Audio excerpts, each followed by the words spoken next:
Assalamualaikum warahmatullahi wabarakatuh. Kisah ilmuwan Jepang meneliti khasiat doa pada kristal air oleh Dr. Masaru Emoto. Air dapat mendengar yang bersumber dari hujan. Ilmuwan Jepang ternyata air hidup dan dapat mendengar. Inilah kristal-kristal dari hasil penelitian setelah mendengarkan Mozart Symphony seperti ini, Imagine John Lennon seperti ini, Love seperti ini. Ini sebelum didoakan, setelah didoakan berubah seperti ini. Ini I Will Kill You seperti ini, dan Thank You seperti ini, Please seperti ini. Mungkin secara detail saya jelaskan lagi. Berikut adalah gambar keajaiban air tersebut. Ketika air dibacakan doa untuk kesembuhan di depan sebotol air, maka molekul kristal air yang terekam seperti gambar di bawah ini. Ketika diputarkan musik simfoni Mozart, kristal muncul berbentuk bunga. Ketika dicoba dibacakan doa Islam, kristal bersegi 5 dengan 6 cabang daun muncul berkilauan. Seperti ini.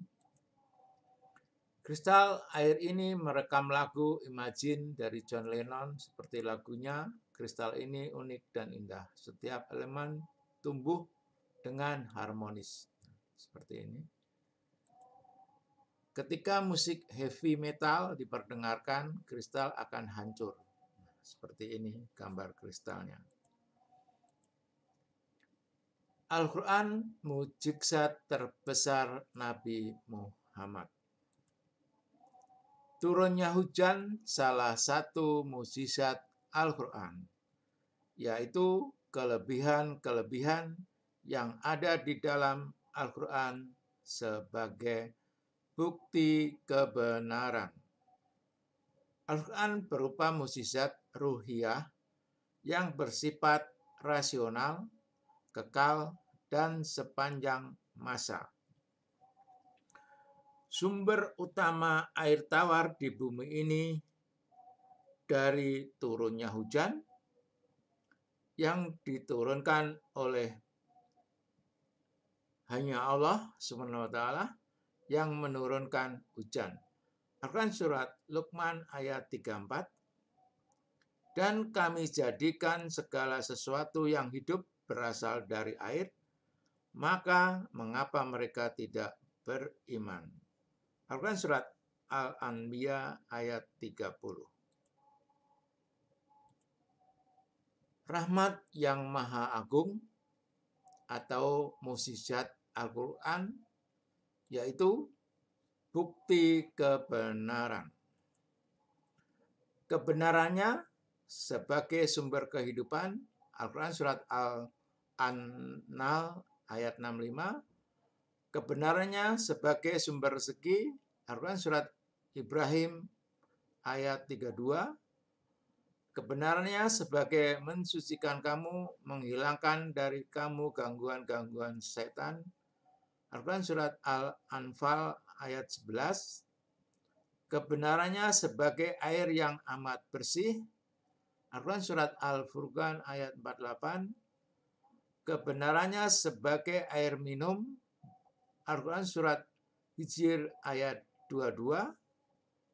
Kebenarannya sebagai air yang banyak manfaatnya, Al-Quran surat Kaf ayat 9.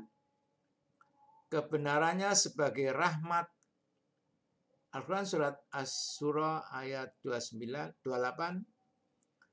Kebenarannya sebagai air tawar, Al-Quran surat Al-Mursalat ayat 27. Kebenarannya sebagai keberkahan, Al-Quran surat Hud ayat 52. Dan kebenarannya sebagai menyuburkan tumbuh-tumbuhan, Al-Quran surat An-Nahl ayat 10. Dan banyak lagi. Itulah bukti-bukti kebenarannya atau yang disebut mukjizat Al-Quran. Dan sesungguhnya kami telah mempergilirkan hujan itu di antara manusia supaya mereka mengambil pelajaran daripadanya. Maka kebanyakan manusia itu tidak mau kecuali mengingkari nikmat. Al-Quran surat Al-Furqan ayat 50. Nah, ini juga kebenarannya, faktanya di dunia ini banyak yang mengingkari nikmat, termasuk di Indonesia selama 76 tahun ini hujan selalu dibuang. Seperti ini kejadiannya di masyarakat-masyarakat di Indonesia, air dibiarkan terbuang. Petunjuk kelola hujan diberikan oleh Allah dalam surat Al-Quran Ar-Ra'd ayat 17. Adapun yang memberi manfaat kepada manusia, maka ia tetap di bumi. Ini yang benar. Adapun buih itu akan hilang sebagai sesuatu yang tak ada harganya. Ini yang batil. Nah, ini kalau dibuang selama turun hujan, hujan itu hilang. Jadi tidak tetap di bumi. Ini hadis Nabi Muhammad SAW. Ada pula tanah yang tandus hanya menyimpan air saja. Nah, ini hadisnya menyimpan. Lalu Allah memanfaatkan air itu kepada manusia yang meminumnya dan mempergunakannya untuk mengairi kebun-kebun tanamannya dan ladang-ladangnya. Ini yang benar hadisnya. Kemudian hadis yang batil, ada pula sebagian tanah yang keras tidak dapat menyimpan air karena letaknya miring dan tidak menyerap air sehingga tidak menumbuhkan tanaman apa-apa. Nah, ini seperti di pegunungan batu, tanahnya miring, keras, itu pun juga langsung hilang seperti firman-Nya. Itulah petunjuk kelola hujan yang benar dan yang batil. Firman-Nya dan juga hadisnya sudah cukup jelas. Nah, inilah ayat yang memberi petunjuk jika hujan diingkari. Dan ingatlah juga, tatkala Tuhanmu memaklumkan sesungguhnya jika kamu bersyukur, pasti kami akan menambah nikmat kepadamu. Nah, kita diberi petunjuk oleh Allah untuk mensyukuri nikmat tersebut, yaitu hujan. Tapi selama ini kebanyakan manusia mengingkari nikmat. Dan jika kamu mengingkari nikmatku, maka sesungguhnya azabku sangat pedih. Al-Quran surat Ibrahim ayat 7. Nah, ini juga kebenarannya terbukti. Ini juga mukjizat Al-Quran, ayat mukjizat Al-Quran, mengingkari nikmatku. Jadi selama ini hujan dibuang, diingkari, azabku sangat pedih. Ya, terjadi banjir, membuang hujan berdampak banjir. Indonesia negara dengan penduduk muslim terbesar dunia. Jadi ada 209,1 juta penduduk muslim di Indonesia. Mari saudaraku seiman yang 209,1 juta orang di Indonesia, kita syukuri air hujan dari langit yang Allah sendiri turunkan dari langit. Merupakan mukjizat Al-Quran dan merupakan mukjizat terbesar Nabi Muhammad SAW. Karena sudah 9 tahun ini saya memberi masukan kepada Bapak Presiden SBY dan Bapak Presiden Jokowi 2 kali, tidak direspon, bahkan hujan dinyatakan sebagai penyebab banjir dari seluruh institusi pemerintahan.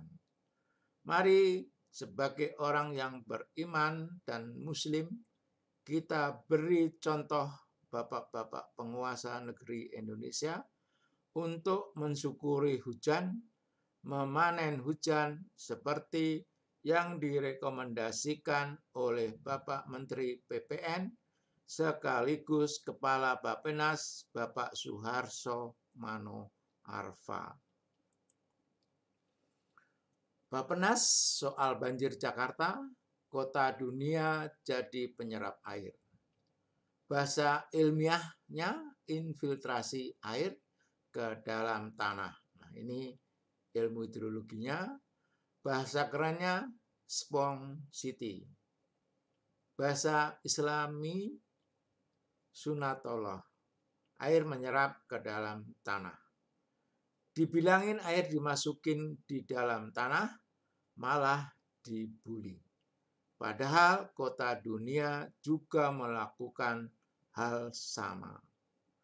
Rekomendasi Bappenas sesuai dengan pikiran Pak Anies dan standar sebagian besar negara maju. Nah, itulah rekomendasi dari Menteri PPN atau Kepala Bappenas.